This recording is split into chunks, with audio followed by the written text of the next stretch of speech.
Tanggal 2 Oktober, hari ke-276. Bacaan Matius pasal 5 sampai pasal 7. Khotbah Sang Raja.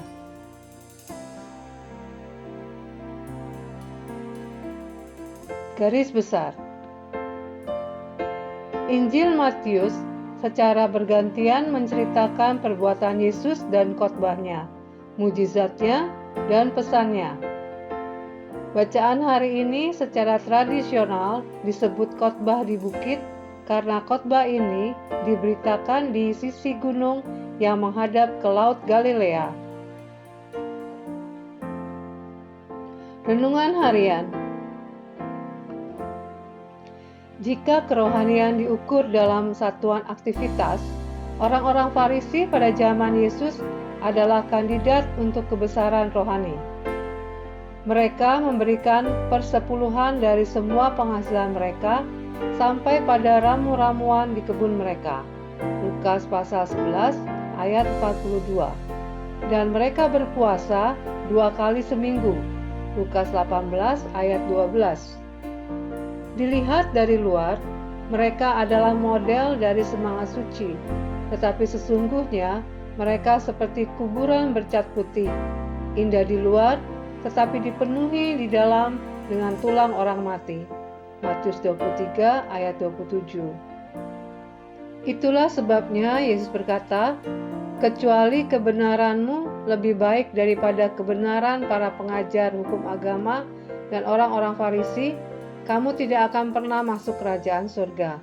Matius pasal 5 ayat 20. Hal ini bukannya berarti bahwa kita tidak perlu melakukan lebih banyak kegiatan seperti yang dilakukan oleh orang-orang Farisi.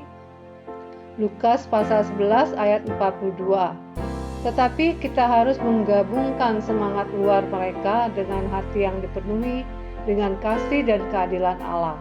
Jenis hati yang digambarkan dalam ucapan bahagia dalam Matius pasal 5 ayat 3 sampai 12. Anggap saja ini sebagai sikap alamiah, sikap yang Tuhan ingin Anda tunjukkan dalam hidup dan pelayanan Anda untuknya. Walaupun para murid terlihat melakukan karya yang baik, namun mereka tidak boleh melakukan hal yang baik untuk dilihat orang. Pendalaman.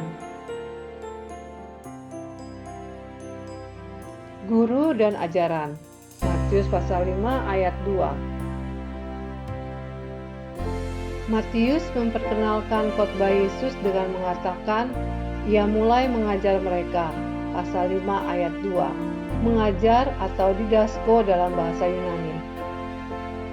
Orang-orang biasanya menanggapi ajaran Yesus dengan salah satu dari dua cara, menjadi ditarik kepadanya atau diusir.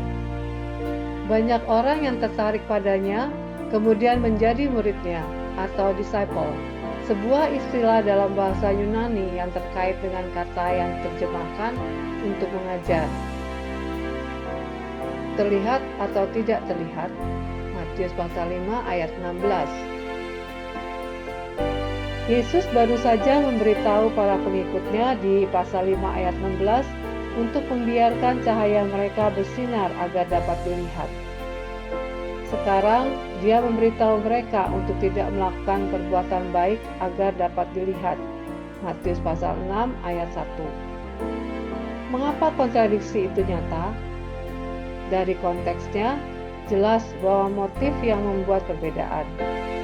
Jika kita bersinar agar Tuhan dimuliakan, bersinar itu baik. Jika kita pamer untuk memuliakan diri kita sendiri, kita tidak dapat mengharapkan berkat dari Tuhan. Amin. Tuhan Yesus memberkati.